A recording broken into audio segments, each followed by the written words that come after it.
మీ అందరికీ తెలుసు. ఇక మేడిగడ్డ విషయంలో మీకు ఒక్క మాట మాత్రం చెప్పాలి. మొన్న మొత్తం హైకోర్టు తీర్పుతోని స్పష్టత వచ్చింది రాష్ట్ర ప్రజలకు. కాళేశ్వరం పేరు మీద ఇన్ని రోజులు చెప్పిన జూట మాటలు అవాస్తవాలకు తేలిపోయింది. ఇప్పటి నుంచి ఎవడన్నా కాంగ్రెస్ ఓడు 1,00,000 కోట్ల అవినీతి అని మాట్లాడితే ఎడమకాలి చెప్పు తీసుకొని కొట్టాలి. అవినీతి ఎక్కడిదిరా నా కొడకాలి.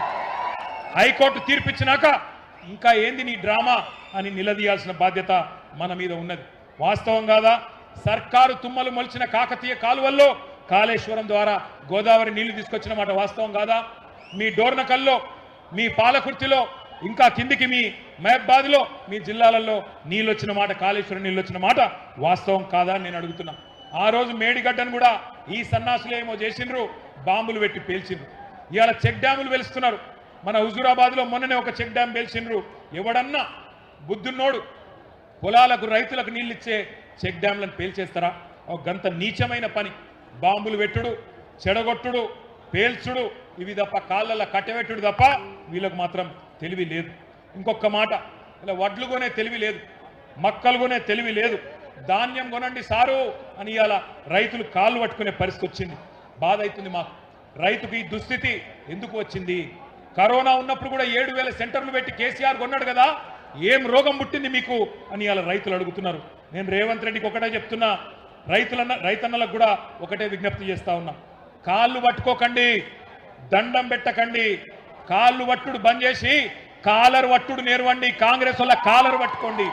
దండం పెట్టుడు కాదు, కాంగ్రెస్ కు పిండం పెట్టండి. అట్లయితేనే మళ్ళీ రైతులకు మంచి రోజులు వస్తాయి. తాలు తీస్తుండట తాలు. రేవంత్ రెడ్డి, తాలు నువ్వు తీస్తే నీ తోలు రైతులు తీస్తారు, యాది పెట్టుకో నా కొడక అని చెప్తా ఉన్నా. మక్కలు కొంటలేడు. మక్కలు కొనకపోతే 1000 ముక్కలైతుంది నీ కాంగ్రెస్ ప్రభుత్వం, యాది పెట్టుకో అని చెప్తున్నా. ఇక మన రేవంత్ రెడ్డి సంగతి నాకంటే బాగా మీకే ఎరక. ఆయనకి ఎమ్మెల్యేలను కొనుడు తెలుసు, 50 లక్షలు సంచుల మోసుడు తెలుసు, 50 లక్షలు పట్టుకపోయి ఎమ్మెల్యేల కొనుగోలు తెలుసు. కానీ ధాన్యం కొనుగోలు చేసే తెలివి లేదు. బస్తాలు మోసే, పైసల బస్తాలు మోసే సన్నాసికి ఎరువుల బస్తాలు ఇచ్చే తెలివి కూడా లేదు. ఎన్నికలకు ముందు బోనస్ అన్నారు. ఇక మీకు తెలుసు బోనస్ వచ్చిందా? బోనస్ వచ్చిందా? ఎవరికన్నా ప్రతి మాట డిక్లరేషన్లో చెప్పింది బోగస్, బక్వాస్.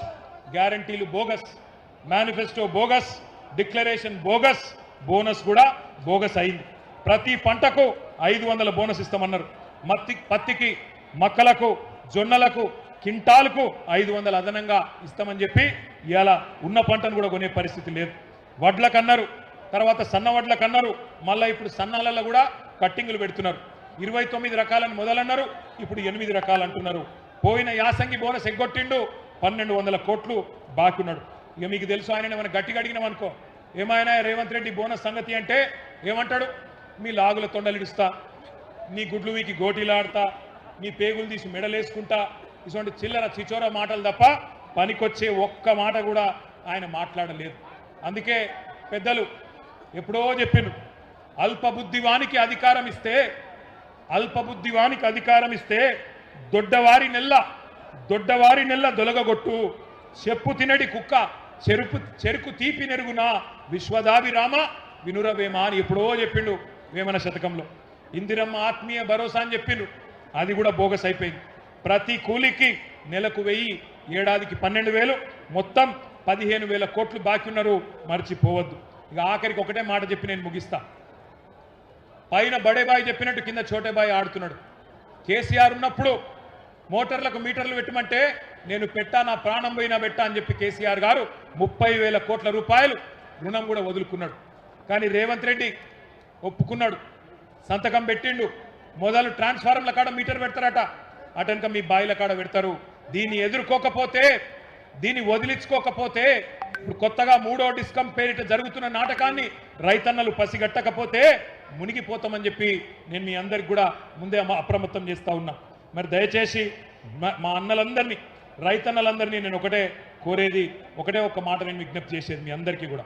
ఒక్క మాట మీరు చెప్పాలా, వీళ్ళ పాలన